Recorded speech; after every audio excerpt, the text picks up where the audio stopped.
Cheryl, thanks for coming on. Really appreciate you taking the time to have a conversation with me. Would you mind telling us a little bit about yourself before we get started? Yeah, Gerald, go by Star Wars Fanatic on my channel. I do announce my name once in a while, but I've been doing this for about almost 3 years. Been a Star Wars fan since 1977. Been to every opening movie on opening night with my mother, and we've since added a lot of people into it. So we take up about 2 rows in the movie theater when we go see Star Wars. um, I've been in the military. I was in the Navy. My father was in the Army, so I've seen Star Wars in about every country we've lived in. Cool. So today we're going to talk about the Jedi philosophy. What is your take on the Jedi philosophy? Is it a religion? Is it not a religion? Do you actually believe it? Is the Force real? That's a loaded question. Jedi philosophy is a lot like Eastern philosophy right now. They don't believe in a deity or a god or anything like that. They're pretty to themselves. They don't um, they don't jump into relationships and stuff. It's more of like a Shaolin monk, is what I'd compare it closer to. They take a lot of the religions that are out now and add it in. I wouldn't say it's a real religion, but it is, like I said, closer to a Shaolin monk. Um, yeah. And what is your take on their philosophy? Like for me, I think the application of their power is underwhelming. It's more like the Pope. They sit there with all the riches and do nothing, or do very little to help people as much as they could. I think the Sith are correct in their application of the Force. Unironically, I think they're even though they may apply it in evil ways, their tendency to use the Force is more moral. You should, if you have the power, be able to try and make a difference in the universe. Yeah, but a lot of their influence is inward. Like their reasoning is inward. They want power for themselves as well. As far as which one, Jedi or Sith, I would go with, I'd have to go with a gray area because both have good aspects and both could do the right thing, but they don't. They go their separate ways. They're very binary and they hit together, and it doesn't equal a better universe. They're always at odds with each other, where if they just joined up, took the better parts of each one, made it better. My own religious, I guess, it's not even a religion. I believe something similar to the Force, where it's a big thing happening now, where people believe in energy and the cosmos and all that stuff. I don't believe in a god or a deity, and that's gonna hurt a lot of feelings of my fans here, but but it is what it is, you know. And I don't put anybody down for their religious beliefs. I just think, whatever works for you, go for it. We'll find out when we're gone. I'm a hardcore atheist. I don't believe there's a God or anything. I'm a straight up naturalist. I think that everything in the universe is physical, natural, science stuff. Um, and there's no real evidence for anything more than that. And I spend my time debating and discussing with people who are religious to see if they actually have evidence. And that's my job. So, what do you think about? You said you were talking that there are energies similar to the Jedi philosophy. What is your position on that, and how does it relate to the Jedi philosophy?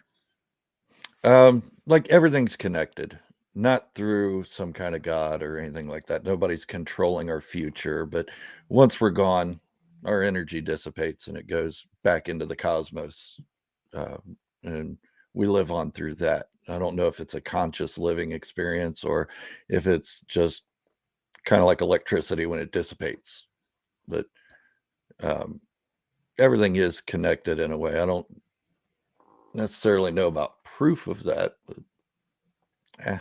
It's just a belief, and that's what beliefs are. They're theories. Yeah, well, we're all definitely made of the same stuff. The Carl Sagan quote: "We're all made of stardust," which is pretty cool. And so, Yep. when we are broken down, we definitely get placed in other people pretty often. I believe there's a funny quote, something like, "Every glass of water contains one particle that was in the digestive tract of some old British guy." It's pretty funny. Yeah. Yeah. That's most likely true. So, tell me more about the Jedi philosophy. Like specifically, what are its principles, goals, aims? Their principles are peace and justice, and whatever that means. Because, like you said, you don't see much of that. Like when Qui-Gon Jinn goes to Tatooine, finds Anakin Skywalker. He's not there to free slaves. Okay, well, if that's your dedication in your life, why aren't you there, as a side mission? Now that you know what's going on, help them out. They police areas. I guess that's the closest word you could use. Policing things to make that planet better, but you don't really hear about it making it better. The closest one to actually doing something like that was Luke Skywalker, and that was really inadvertent. He just wanted to save his father and wasn't really in it for the bigger picture. In the beginning of A New Hope, he was all about joining the Empire until Obi-Wan Kenobi grabbed him and said, "Hey, dude, I'm sorry, I'm getting distracted with comments here." He's like, "Hey, dude, check out the rebellion. They're cool, or they have cake." He's like, "Oh, cake, yeah. All right, let's join the rebellion." So he really didn't have a solid future. He just wanted off that desert rock. And then once he became a Jedi, it wasn't about helping the greater good. Jabba the Hutt dying was a consequence of him wanting to rescue Han Solo, which was a little selfish too. Yeah, but Han did it for the money. He was straight up in it for the money, straight up like me, Oh like yeah. go for the money. But yeah, it wasn't until after and when he started the whole the new Jedi Order with his Jedi Academy after the death of the Empire that he actually started to try and help people. But yeah, I did find it quite ironic that after Qui-Gon brought Anakin out of the Tatooine, they didn't bother to send other Jedi's back. We should solve the slavery there. Nah, just forget about it. It's fine. We're gonna move on. Plot lines. Yeah, who cares? Right, right, right. And that's one thing I had issue with. I was like, wait a minute, can we go back there and figure this out? I mean, there's his mom's still back there as a slave. You just leaving her? He's like, this little blue guy with wings says I can't have her, so I'm not gonna take her. Okay, and he's stronger than you. How? He's a little So floaty blue guy. So how do you think the Jedi philosophy parses that, squares that circle? Like, why don't they actually do anything to help most of the universe? Because it's like a bureaucracy. It's its own little bureaucracy, a microcosm of their own political environment where they can't just go out and do things on their own. Like you're attached to the council. The council gets to approve anything you do or disapprove and it really messes with what they are supposed to believe in. They're supposed to be these guys who are protectors of people that can't protect themselves. And they're not really doing that because they're letting this high council say, yeah, it's not our problem. So wasn't Anakin right to be like, no, I'm not going to wait for the council's approval. I'm just going to go do stuff? Yeah, absolutely. And I think that's one of the downfalls of him is he's like at odds with the council constantly because he wanted to do things and help. He wanted peace. That's the whole thing behind Anakin. He wanted peace and he wanted to be able to love. And the council stopped all of that. I mean, they helped get into a war that they really shouldn't have been involved in. And do you think that it's their fault that he turned to the dark side? Like if they had not opposed trying to help people, they might have not done that? I think partially it was their fault. Another part was the influence of Sidious. Um, a lot of it was the council. I don't think Sidious would have been as successful had the council said, all right, maybe we do things wrong. Let's go check this out. Maybe this guy's got something to it. But no, they didn't trust him. They thought he was just a stupid kid that somebody dead promised would get trained, and they just went along with it. So they ignored him and his feelings and his thoughts. At one time, the Jedi were allowed to get into relationships, or let's just say relations. The High Republic novels that are out now go into that a little bit.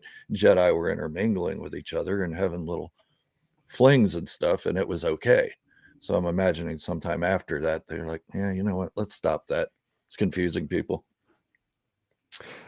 Definitely. And Sidious actually mentioned that too. He's like, the council is lazy and doesn't do anything in their bureaucracy. And that was like what motivated Anakin and the people he was talking to follow him, wasn't it? Like that was the whole justification of his position. Yeah. Yeah. I mean, it, I don't know if you've watched the Clone Wars or not, but also he had a Padawan, Ahsoka Tano, and the council turned their back on her and we're going to let her be executed by the Republic tribunal, and they're just like, yeah, okay. And then when it was over, they're like, oh, we knew you were right all along. Yeah, you're good. We knew it. This was your test, and now you can be a Jedi. She's like, screw you, buddy. I'm out. I'll go do my own thing, be the Jedi that we are supposed to be on my own. And Anakin wishes he could have done that with her. Yeah.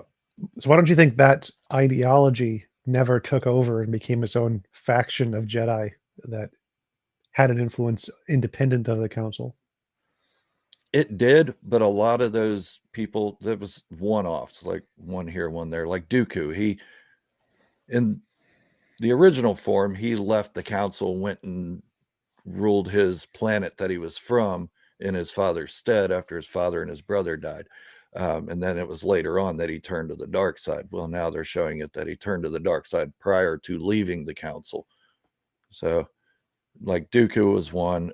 There's one in the Jedi Fallen Order game. He left the council, and then they all wind up getting manipulated to the dark side.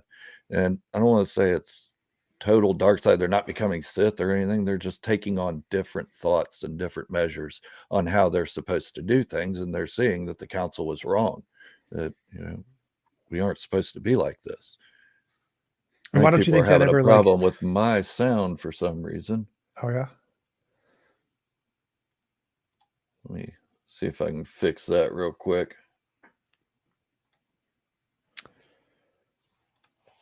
How's that? Let's see. Anybody hear that? My side can hear you. All right, we're good. Yeah, that's weird because my side cannot. I think it's a Streamlabs thing. This thing is all kinds of goofy. Yeah, I think you have to select desktop audio, or no, that would pick up mine. So I think you have to also select input a new audio device, select your microphone. Because microphones should be able to work for multiple devices, unlike video. Yeah, that's what you'd think, but sometimes when I do my live streams, it does this. It'll just kick my microphone off of it and not let it work or whatever. It's really annoying. Jar Jar we might have to pressure of Star Wars. See, a lot of people hate Jar Jar. I don't mind him because back then George Lucas was still making Star Wars for kids. I know there's head lopping off and arms cutting off and all that stuff, but for the majority of the shows, it was for kids. There's the adult elements, but Jar Jar was a kid's character, much like Grogu's a kid's character, or a character people just want to see something cute in Star Wars. He was goofy and annoying, but I'm not going to hate on the actor for how he was written. Well, I actually love the way he was written. I don't think it was intentional, but the Darth Jar Jar meme is so perfect. It just fits the story. It makes sense. It is. And I wish they would have ran with that instead of cutting his lines in the second movie and the third movie. I wish they would have kind of ran with something like that. It would have been so cool to like have a adaptation where they take the fan storylines, the fan arcs, and then just incorporate it into the movie. That would make it, would have blown up. Would have been so much more popular if that happened. Oh yeah. And can you imagine the backlash though if oh, my sound is off, Patrick says. Okay, so can you imagine the backlash if they did go back and change a George Lucas story? Disney's ruining George Lucas's vision, even though George Lucas went back like 7 or 8 times and ruined his own vision in A New Hope and changed all kinds of stuff. Yeah, but then it happened anyway with the new one, so it's like, well, yeah, sort of, I guess. I see the new ones I don't really hate on because I just love Star Wars, so I just look at it for what it is, a fun adventure. It's, to me, it's not so disconnected from the original movies because the original movies, Luke was a whiny little pud. And in The Last Jedi, he's back to being that whiny little guy because he got knocked down a couple notches. Again, he was talking about the Jedi, how their hubris and all that just stopped them from being what they could have been, what the founding books said they should have been. And he got out of it. Well, I was a little disappointed that the storyline essentially copy pasted the Death Star again. That was a little disappointed with that one, and I liked that Luke went through like a story arc of failure and success and character building. I didn't think what's her name got that at all. She was just always invincible, Mary Sue type, and that was kind of sad. Yeah, and I mean, she isn't even the biggest part of the story either. The biggest thing I like about the stories is Kylo Ren. Um, and it's much because of his Jedi philosophy and his Sith, or he's not even a Sith, but his dark side philosophies, that he kind of intermingled the two together, and he wanted peace in the galaxy just like his grandfather did. And he saw Luke Skywalker as this great Jedi, and Luke goes to cut him down one night when he's in his sleep. And he's like, wait a minute, maybe Jedi are screwed up just like the originals thought they were. Yeah, I thought that was a good story. Definitely, for sure. What are your thoughts on the TV offshoots, the 6 or 700 of them that have been out now? Oh, you're talking about the Book of Boba Fett and Mandalorian. I love the Mandalorian. I like the way it's set up. It's set up like a Western serial, like back in the 60s and 70s and the old samurai shows and stuff. A lot of people have an issue with the Book of Boba Fett and the Kenobi series now that Andor's out, and Andor's just proving to be amazingly written, directed, acted, and everybody's looking back at these other shows going, okay, why weren't they like that? Well, they're written a different way. They're a different kind of story. They're not this. This is a fluid story, kind of like Game of Thrones, where the Mandalorian's a choppy story, where at the end of the episode, it kind of meshes into the bigger picture. Where this, it's everything is in the bigger picture.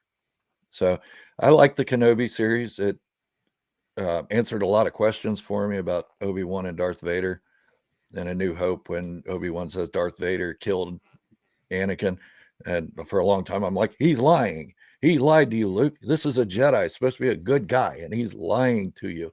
And you just come back with this new information, and Darth Vader's my father. And he's like, oh, yeah. I didn't tell you because, that's the way I look at it. And Luke's like, okay.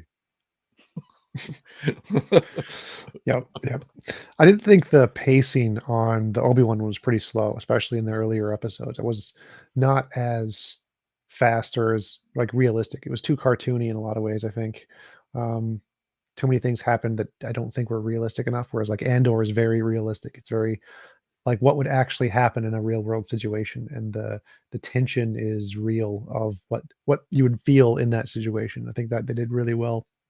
Same with The Mandalorian. It felt very realistic in the way that the characters were portrayed, less cartoony and kid-like. Whereas in the other series you mentioned, it started to feel more cartoon-like with the Boba Fett one, where he's just getting beat up all the time for no reason. Like, why? Why is this happening? Uh, Right. He didn't even get to kill the Sarlacc. yep, yep. And then same with the Obi-Wan series, where again I think Leia was portrayed as way too Mary Sue-ish. Again, social politics, I think, not as realistic as it should have been. And I think that took away from it. I think if she was portrayed as more like an actual kid, very vulnerable, I think that would have made the story much more engaging. But I definitely think Andor and The Mandalorian were done extremely well. Yeah. The Kenobi series, the most I like of it's probably the last 3 episodes. The engagements between Obi-Wan and Darth Vader. For sure. Seeing that Reva's just a scared girl and she gets cut down finally again. And okay, good. Yeah, you're gone. We're never going to see you again. Thank God.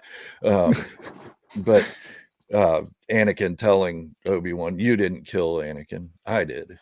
And I thought that was just awesome. I was like, oh, yeah, that's awesome. The fight scenes were great. And for that, it's the action in the last 3 episodes, definitely, where the Andor series, it's slow. It's slow all the way through, but you got to read between the lines. You got to see this is the story. These characters are deep. You got to read into the deep characters.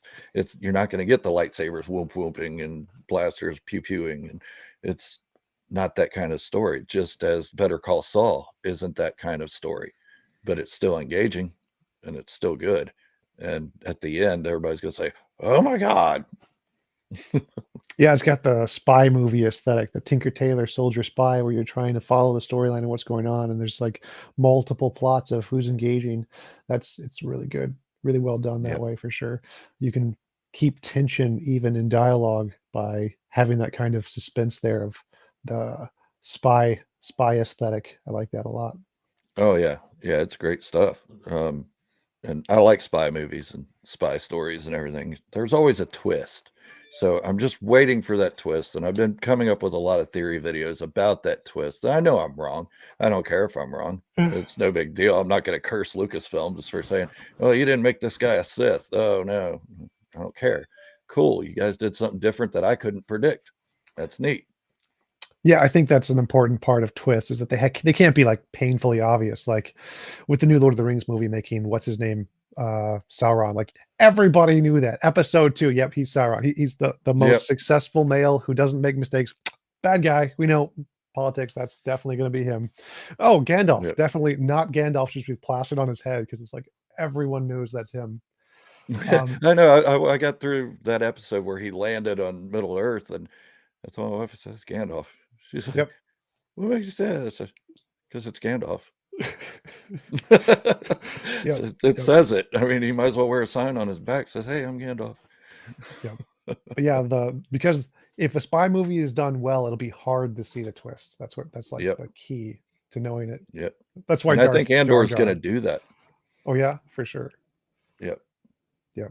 That's why the Darth Jar Jar would have been hilarious. It would have been so perfect. Nobody would have seen it coming. It would have been nobody. Everybody would have been like, oh God, I'm sorry I hated this guy in the first movie.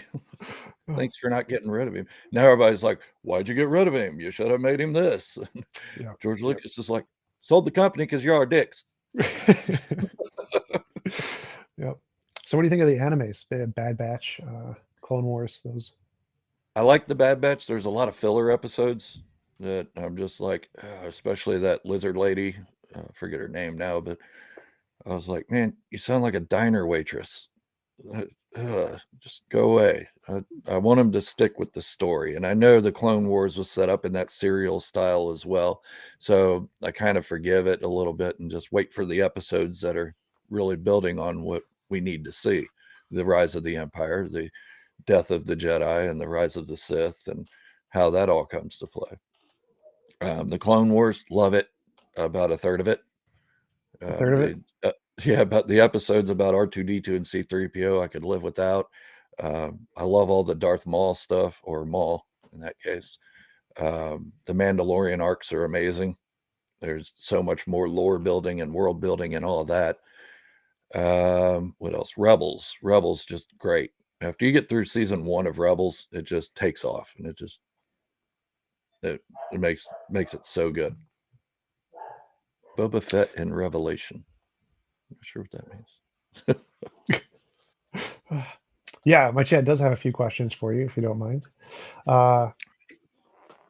Big Bad Mama asks, can you discuss the influence of the author Joseph Campbell and Akira Kurosawa on the Hidden Fortress in Star Wars? Yeah, absolutely. Akira is a big influence of George Lucas. He said that from the beginning, that the Jedi were supposed to be set up like those old samurai types from the serials, and from the Kurosawa. I always have a hard time with his name. Kurosawa films, where the lone wolf and cub and that kind of thing, and the Mandalorian shows that as well.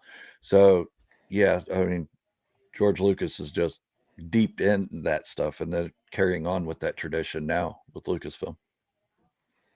For sure. And so what was their influence specifically? Because I don't know the history behind these two individuals and what influence they had. What specifically did they achieve in the field? Joseph Campbell, I'm not really sure of, but Akira Kurosawa was groundbreaking with the kind of stuff he did with the angles of lens and the way the hero was portrayed as this guy that, I don't even know how to explain it now, that he was like a lone wolf, but still moral, still had that moral compass. Kind of like what you were asking before, if anybody had left the Jedi Order and continued on with Jedi philosophy that was supposed to be better than what the Jedi Order was. That's kind of what Kurosawa was doing. Gotcha. Slicey Slicer asks, can you ask him for his thoughts on Anakin's virgin birth? Oh, we're going to get into religion now. Yeah, my thoughts on that, it's trash. I'm sorry. Mom was just lying. Just like, nope. Just like with Joseph, like, it came from God. Nope. No cheating involved. Nope. No, right. I mean, there was somebody there. Well, in their philosophy, midichlorians make up what builds Jedi and gets your connection to the Force and all that. But I don't like that now it can build life in somebody that just doesn't have life. It doesn't make sense to me. Um, I'll go along with it because that's what they say, and it's a fantasy universe and it's a fantasy religion. So, but if I were to apply that in modern day, I'd be locked up. Jim Obadon asks, I must know this. What lightsaber combat out of the 7 would you like to take if you became a Jedi? Secondly, what would you achieve with power, assuming you have the Force? Oh, that's interesting. I'm not real versed on all the Jedi forms, but from what I understand, Form 4 and Form 5 are my favorites. They're more of a Form 5 is more of a aggressive style, along with I think 7, Form 7. Um, I'm not a defensive person. I'm more of a aggressive person. And if I had the Force, yeah, I'd be a Sith. Yep, same. Me too. 100%. Oh man. You get to do what you want. You got to worry about your young one trying to kill you sometimes, but just do what Sidious did and get them cut down before they get the chance. Yeah, I'd straight up focus more on the Force. So as a lightsaber, I prefer dual sabers. I've always liked dual sabers. It's just cool. But if I had the Force, I wouldn't care about the sabers at all. I would just focus on learning the Force because I think that was one thing I feel that is missing in the Jedi, like publicized movies and things that are very popular, is really capitalizing on the potential of using the Force in like a scientific way. I'd like to see more like a expanse or super sci-fi thing that takes it super literally and says, how can we apply this in combat to make it the most vicious combat we possibly can? Take like little rocks and just throw it at the guy's ankle to plus out his ankle and then saber him in the face or whatever. Because I feel like Pocket sand. exactly, just get it in their eye where they can't see it. It'd be so many potential ways to use the Force. Capture the air so they can't breathe, stop their lungs, put a little pressure on their heart, cause an aneurysm. Like there's so many ways you could use the Force in a subtle way to be especially deadly in combat. Whereas it doesn't really seem like people are using the Force very much, other than just Force push every occasional Right. tin saber bat. Right. Once in a while, they'll throw a rock or a box at you. That's easy to Yep. block.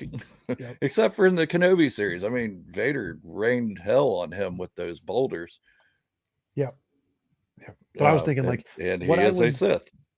yeah, for sure. Well, I was thinking what Force would look like is something like everybody would create a Force bubble around them, essentially, and you could understand anything that was going on, any kind of Force disturbances in that. And it would be a combat of arms of trying to push into their bubble essentially, and then gain control of the area around them. Because if you did, game over. Like if you get any control of anything within like a 10-foot radius, they're going to die instantly if the Force was real.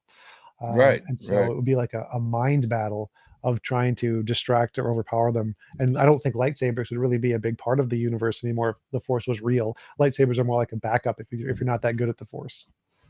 Yeah. Yeah. And that's what they should be. They should be a weapon, but not the primary weapon. I mean, you got this mystical thing surrounding you that you could pull from all angles. You don't have to just come at them with this blade. Uh, they're cool. And I'd say out of the newer movies, Rey's lightsaber is the best part of her. It's the coolest designed lightsaber I've seen. I like the dual blades, but I like Rey's lightsaber a lot. I even had to go buy one. Oh, It's Kyle Katan's lightsaber is the best. It is so badass. You're right. It is good. It is good. But as far as live action lightsabers, hers is Yeah. probably my favorite. Yeah, I was big into the video games. Jedi Knight, Jedi Academy is phenomenal. It was some of the best Oh Star yeah, Wars games ever. yeah. I still have the Old Republic on my PC that I play once in a while. Clunky as hell, but Yep. I still do it. Those big 2D pigs coming at you. Hilarious. Green ones. Yep. That game was so scary when I first played it. It has so intense in the way that it feels like the Andor, where it's like a very scary prison-esque scenario and you're trying to fight your way out as like a guy with a gun. It's awesome. Yep. Yep. And Back then, what was it, like 30 discs to download the game or Yep. install it? Yep. Now it's like 15 minutes, it's done. Slicey Slicer asks, "What is your favorite species? Alien species?" Twi'leks. Yeah, I'd go with Twi'leks.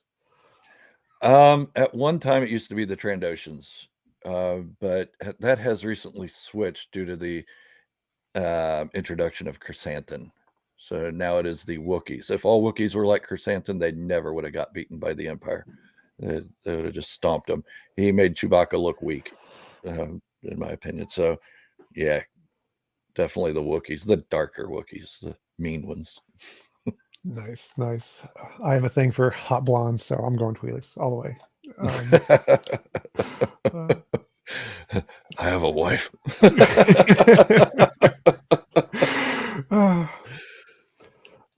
Winston's mom asks, on Padme Amidala Nabiri's secret marriage, what did he think of the storyline? And note, the amygdala region of the brain is primarily associated with emotional process.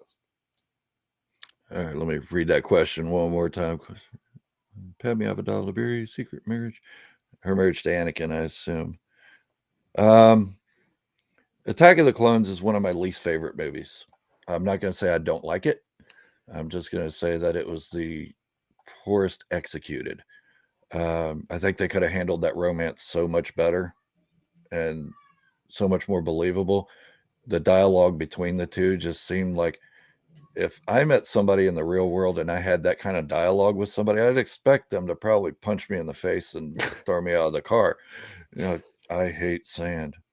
All right, who cares? Get out. Go buy your own soft drink. I don't care. But I really didn't think it was that believable. And I thought she was a stronger person than to be influenced by somebody like Anakin, who at the time was just as whiny as Luke was in A New Hope. And she was this powerful senator. She had been a queen. She definitely had her crap together. And this guy, he's sitting there whining about Obi-Wan Kenobi not trusting him. So, yeah, I think eventually she would have fell in love with him, but not that soon. I mean, it was like, I love you. Oh, I don't like you. I love you. Okay, I love you. Yeah. Okay, cool. I mean, unless he's going, you love me, you know. Fenton Mully asks, what are your opinion on Snoke not being Pelagius? I'm glad. I'm glad he wasn't Plagueis. I didn't want him shoehorned into the sequels. I didn't like Plagueis. So all these Plagueis theories that kept coming out, I was like, no, please, no. Plagueis is so much better than that. He's deeper than this. This guy just hates things just because he hates things. He doesn't Snoke, that is. He doesn't have a real reason. He's got no revenge secret or anything. He's just being bad just because he wants to be bad. So I'm glad it wasn't Plagueis, and I'm glad he died in the middle movie too. Everybody else complains about that, but I'm glad. I was like, good, thank you. Finally, this guy's gone. Andy Serkis is an amazing performer. He's amazing with the capture screening and all that and dialogue, but this just wasn't the character he should have been playing because I didn't like him. What do you think is the best Sith Lord in any part of the lore that you know of? Nihilus, hands down, favorite Sith Lord altogether. Dude could eat planets. Lord of Hunger. He's. What else? Yeah. Tell us more about him. Tell us more about the lore. I mean, just his power, just how much power he had. I think he's more powerful than Sidious even. I mean, he could suck the life force out of a planet. If Sidious would have went up against him, he just went, go bye-bye Sidious. I mean, it's like the whole Avengers Endgame thing where they're playing around trying to beat Thanos, but they got one secret weapon that nobody's thinking of. Ant-Man shrink down tiny, go in the dude's mouth or butt and blow up. Dead. You don't have to worry about Thanos anymore. This movie's about 15 minutes long, and you don't have to bore me anymore. So same thing with Nihilus. He's a secret weapon, and everybody's like, "Well, Sidious is the most powerful," and blah blah blah blah. No, he just figured out how to live longer. That's it. So as Finton says, Nihilus is in the Darth Revan book. Yes. Yes. It takes me forever to remember the lineage of all of them, who was whose master, who was not. I just remember the guy. He could eat planets. Yeah, the Revan series, Star Wars Knights of the Old Republic. That game was so good. It's Yes, it phenomenal. was. I got Yep. so into that game. The story was perfect. The soundtrack just went with the planet so well. Yep. And the And twist at the end, like you didn't see it coming. It was an extremely well written story. And then they yeah, ruined it yeah, with they the took their time on that. yep. They ruined it They're with the supposed. like multiplayer one, the online MMORPG. Yeah. I'm like, why? Yep. Pay to win. Yep. And then they're supposed to be redoing the Knights of the Old Republic, not just a remaster where they update the graphics and all that, but a whole rewrite and everything. So I hope they don't ruin those storylines if Yeah. it does happen. Revan's probably my second favorite because he led Mandalorian Wars and stuff, and Mandalorian's my favorite culture. So as you can see by Yep. You my have armor in the back. a full set that you definitely wear every weekend, right? No, I've wore it twice. Once to a comic convention and then once on Halloween handing out candy. Nice. That was Nice. it. Oh no, wait, 3 times. I worked to work for a Halloween costume party or contest and won. So Nice. Yep. Let's see. Star Trek. Tim put Star Trek greater than Star Wars. I don't know what your opinions are on that one. Kick him out. Banned. No, I like Star Trek too. It's not my favorite, but I do like it. My wife is a Trekkie, so she gets me to watch all the shows and movies, and I'm really getting into the Picard series. I know a lot of people don't like that, but I'm not an old school Star Trek fan, so it doesn't Yep. bother me that they go against their own lore. The newer movies, I thought they were done well as far as the graphics and everything, but I didn't like the whole time warp jumping thing. That just irritated me. But Yep. Star Wars is definitely greater than Star Trek. For sure. For sure. Yeah, the first season of Picard was really good. I really enjoyed that one for sure. It's not Discovery as much, but it's a different topic. Yeah, I couldn't get through that one. I was like, but what was the other one? Oh, the Star Trek, Bold New Worlds or something? yeah, that one, Strange New Worlds or something. Yeah, Yeah, that's it. that I one was was having a hard time amazing. getting through that. I was having a Oh, hard time what? getting through it. I Yeah, love that one. I was like, what's going on? My wife won't even watch it now. I'm like, we need to get back into it and see if we can figure this thing out because it's beautifully done. The cinematography is great, but it's just it was hard to get into. Oh, I love that one. It was like a throwback, reminded me of the originals. I enjoyed it a lot. Mistro Han asked, "What about Vitiate? Vitiate? Vitiate? Yes, Vitiate. I don't know much about Vitiate. Sorry. Darth Vitiate. Is that the one that Sidious was talking about? The one that can suck life out of stuff? No, that was Nihilus. Gotcha. Or no, Sidious didn't talk about Nihilus much. I don't know. I don't know much about Darth Vitiate though. Big Bad Mama asks, "What are your thoughts on Lucas messing with the first film after the fact, especially the interaction between Han and Greedo?" Han was the only one to shoot. Sorry. It took away a lot from his character when George Lucas changed that. When he made Greedo shoot first and Han do this, it took a lot away because Han was supposed to be a scoundrel. He was supposed to be a survivor, trying to survive. And Greedo was a threat to him. And he wasn't going to wait for Greedo to shoot him. He had his pistol ready under the table and went ahead and shot him. George Lucas changing that kind of softened Han Solo up quite a bit. And I liked that he was rough in the beginning and down and dirty and ready to kill anybody that got in his way, and then softened over time. Instead, he changed it to him being soft. Yep, I think that definitely is. And it was unrealistic too, thinking he was like, you can't dodge a laser blast like that. It doesn't even make sense. Right. You wouldn't even see it coming. It would have hit you in the face. Yep. It seemed more like one of those political correctness things changed to make him more nice when it just doesn't fit the character. Right, kind of demasculating the guy a little bit. Titmast, is there a third way option to light and dark force? There is. It's called the Bendu. He is the one in the middle. You'd see him in Star Wars Rebels. He's the only one they've shown so far that I know of.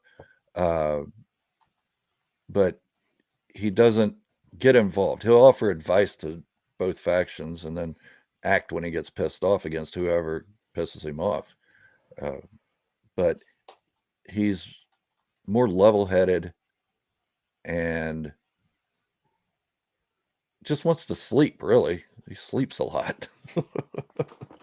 Yes, if I was all powerful, I would probably sleep a lot too. Right, I'm going to sleep my life away. I got all these powers and everything, but yeah. Oh, well, I'm going to sleep. Give me a nice cave.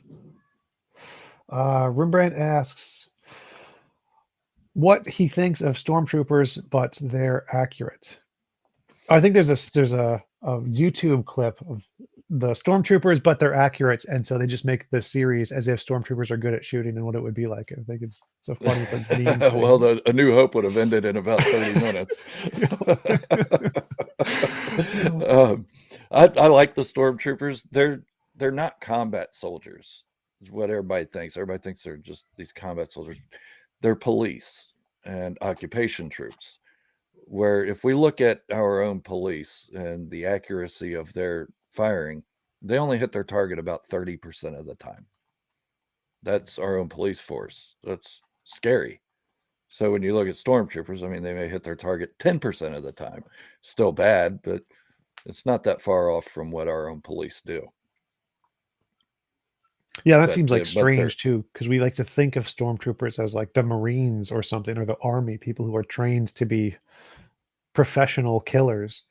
And when we see them in the movies, they kind of look like jokes. What are you doing? It's like just it makes no sense. Is there people in the lore who are more like the trained killers who would actually be portrayed as more military style assassins, kind of? There are. They're few and far between for what you see. Like,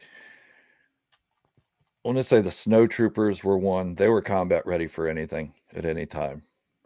Death Troopers, they mostly did security details, but when they went out, they killed people.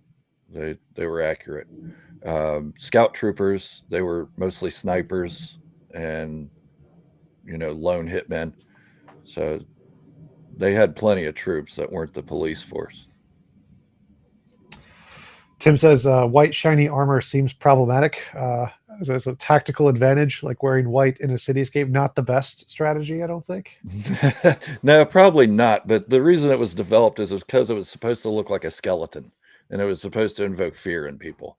That's what George Lucas's original intent was for it, that their faces look skull-like, and probably like a false sense of dread.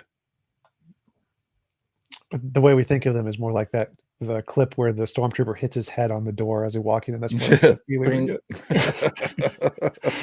get. I'm so glad they kept that in. It did fit so well.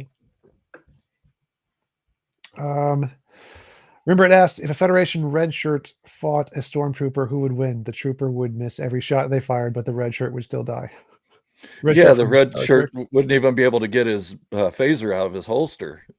I don't think either would win or lose. I think they'd be standing there forever, one trying to get his phaser out of the holster and the other one trying to shoot him and missing. And eventually they just start emoting each other.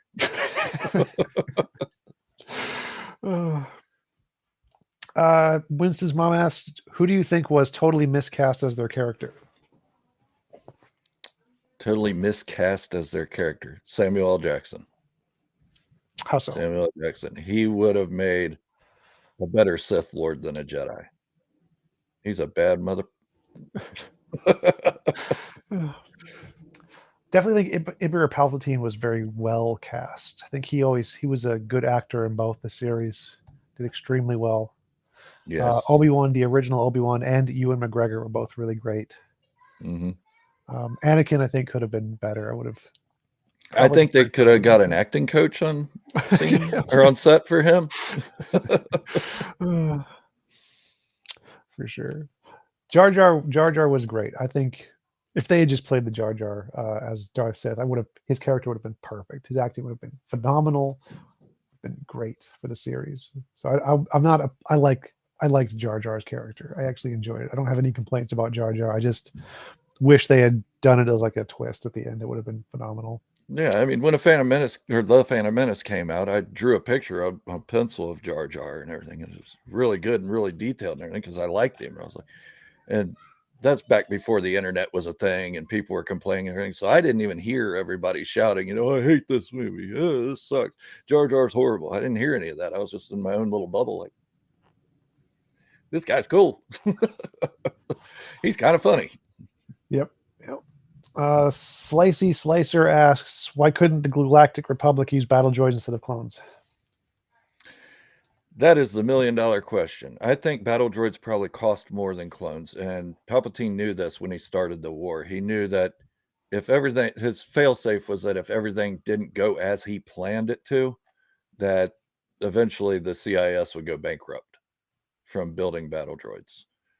Maintaining them, you had to have personnel that could work on them. You had to have the materials to build them and all that. Where clones, they could just keep reproducing them. Yeah, they cost a little bit, but they're organic, so they take care of themselves, really. Yeah, and I think like they take longer too, don't they? Like the reason they didn't use clones is because they didn't have time to like build entire facilities to do that specifically. Yeah. And so they had to go with what they had, and Sidious already had the clones being made. They're already there. And having that with this whatever genetic programming that they can be manipulated to do something, having that safety net that he could apply that could give him a leveraging power seems like a huge advantage. Whereas drones, the constant reprogramming ability seems like a weakness for his plan. Like, because if they could be re-uploaded with a new program that could erase the programming to obey him at all costs, that seems like a liability. Whereas the clones would be much harder to do that. So I can see why there would be a choice for Sidious to specifically use clones and create them as the safety net to fight the war instead of droids. Yeah, and just think about the updates and stuff for droids. Good Lord. I mean, it's a pain in the butt when I get that notification that I have to restart my computer. We got to restart a whole droid army now. Hang on a second. Droid Army 2.0's out. Mr. Ryder asks, what if Anakin didn't burn? If he didn't burn, I think he wouldn't have been as bitter toward Obi-Wan. He would have still been bitter toward him, but he wouldn't have wanted to kill him as badly. It would have been more of a side thing. Like, oh, I wonder if Obi-Wan's still alive. Oh, there he is. Let's go kill him. Instead of hunting him down. That makes sense. If you could change anything about the OS, what would you change and why? The OS. Original storyline, I'm guessing. What would I change about it? Luke would stop being so damn whiny.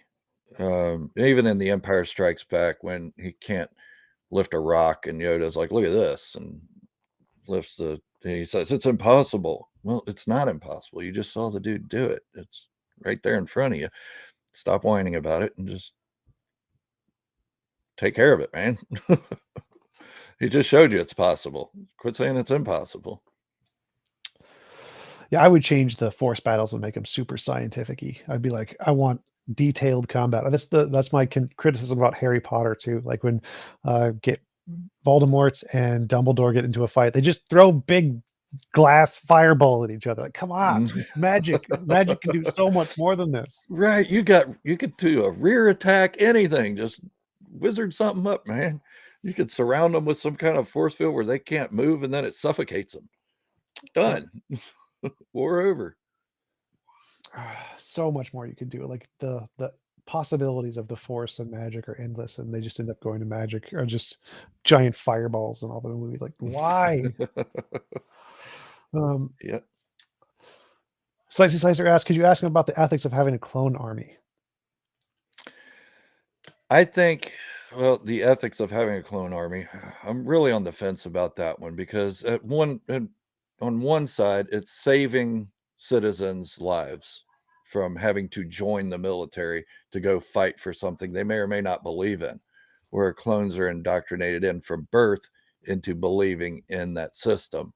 So that ethic seems logical, but creating life just to destroy it isn't probably the best option.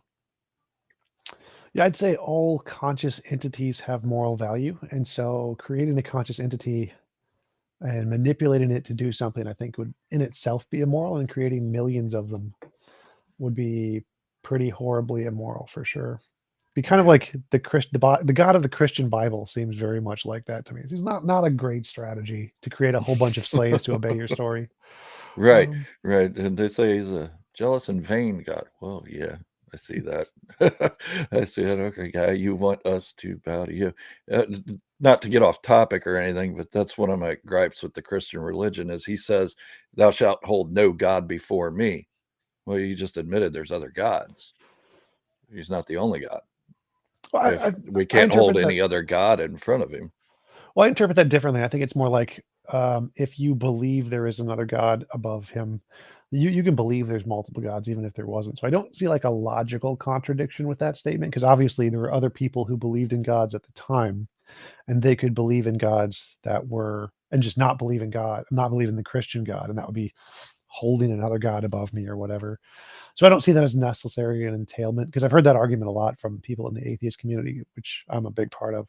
Um, my problem is more like Second Kings 2:24. It's my favorite Bible verse of all time. It's the one where the kids make fun of the bald guy and God sends the bears to maul the kids. I'm like, Mhm. makes perfect sense. All powerful being, Right. kids making fun of a bald guy, smote them. You have been smoked. Can you imagine that in schools now where, bullies in school and a bear just pops up in school and mauls a kid? Bullying's ended. Yep. Yep. Uh, Another one I don't get is they say we are the first ones that God created with a free will. We were created after all the other angels and all that stuff. Yet Lucifer was able to rise up using a free will. How are we the Yeah. only ones with a free will if Lucifer and his followers had a free will? And Lucifer was the nice guy. He freed us. He gave us all the abilities. He told us the truth. He's the one who didn't lie in the original, and he killed far less people. Lucifer killed 10 people in the whole Bible. God killed at minimum 2.5 million. Yep. Yep. And he's still going. Yep. uh, yeah, it's kind of like the Sith as well. If you look at all the monologues with the Sith in the movies and the TV shows and everything, the Sith tell the truth. Darth Vader told Luke the truth, where Obi-Wan Kenobi lied to him. Count Dooku told Obi-Wan the truth, that there was a Sith in control of the Senate. And Obi-Wan didn't believe him because he's a perceived Sidious told villain. Anakin the truth about Sidious told Anakin the truth. relationships, about the council being ineffective and being a bureaucracy. Yep. Um, Darth Maul told Ahsoka the truth in the Siege of Mandalore, told her Anakin was the key to it all. He was going to bring down the Republic and the Jedi Order. She didn't believe him because he was a villain. So, Yeah, that's I don't know if that's intentional or not, but if it is, it's a really, really good addition to the story. yep. I did a couple videos on that. I think I did one recently, like yesterday or day before. I don't know. I make so many videos, I can't keep track of all of them. I know what I say in them, I just don't remember when I make them. Jib Obanon asks, do you two of you think that Count Dooku would have been a more successful Sith Lord than Sidious, hypothetically assuming Anakin and Sidious were killed instead of Dooku during his betrayal? No, I don't, because I don't see Dooku as being a full Sith. I see him as being more of a dark Jedi. He was Sith by title because he was Darth Sidious's apprentice, but at the same time, he's expendable just like Maul. Maul was a Sith assassin, where Dooku was a political idealist. I think Dooku had the right intentions, that he wanted the galaxy free and to be able to make their own choices independently, kind of like our states. We want our states to be sovereign from the federal government. He wanted each planetary system to be sovereign to themselves, where he didn't want to cause harm. He did cause harm, but that was out of necessity of war. Um, yeah, I don't think he would have been as mean or as good. Yeah, I think Sidious was exceptionally intelligent. I think that was his crowning achievement of all the Sith Lords. He was incredibly intelligent in the way he did things, very meticulous, very planning. Yep. And his downfall was just kind of bad luck. He got bad lucked a couple times. His plan was perfect the entire way through, other than putting a single hole in the Death Stars that makes them all blow up. That part, I think, bad design. Whoever Well, did that probably should fire that guy. But that and putting Sidious's all of plan, his faith in Anakin Skywalker and Darth Vader, and then Darth Vader's like, "Wait a minute, you're trying to kill my kid." The lightning never worked; it never killed anybody. Yep, So yep. why use that? Yeah, but yeah, his like plan to take over the Senate worked so beautifully. His tactics, amazing. Politics, Yep. phenomenal. And then just his fun little torturous side stuff screwed him up. Yep. Can you ask him how the Death Star moves through hyperspace? I don't think we've ever seen it actually traveling. Well, we saw it move slightly. It moves like around the planet slowly. Yeah, in Rogue One it moved. They mentioned it. They said a large object's coming out of hyperspace, and then there's the Death Star. It has hyperdrives. It has regular turbo thrusters and all that. But we don't get to see them because we never see the backside of the planet or the space station. So I'm not sure what the technicals are on that, but I know it moves. Maybe it just moves through gases and air vents. I don't know. All right. Well, we have been going for about an hour. It was a great conversation. Really appreciate you coming on. Yes, sir. Delirious says, enjoyed the conversation. Thanks to both of you. Appreciate it. Thank you. Do you want to give any links or references where people can find out more about your work? It's just Star Wars Fanatic on YouTube. I have other social media, but I'm not really engaged in it. I have a Discord as well that I jump into once a day probably, but yeah, just find me on YouTube. That's where I hang out. That's my place to be. Cool. I'll definitely link yours to mine as well. I did put a link in my community tab if anybody wants to jump over and check that out. It's to your whole channel, not just to this video. Since I couldn't get the audio working on mine, I apologize to everybody for that. Sorry, I'm going to look into another program because the Streamlab thing does this to me all the time. Yeah, if you want, you can just copy this video over if you were interested, and that's cool with me. But thanks again. It was great talking with you, and hope you have a wonderful rest of your day. You too. Thanks, Tom. Have a great day.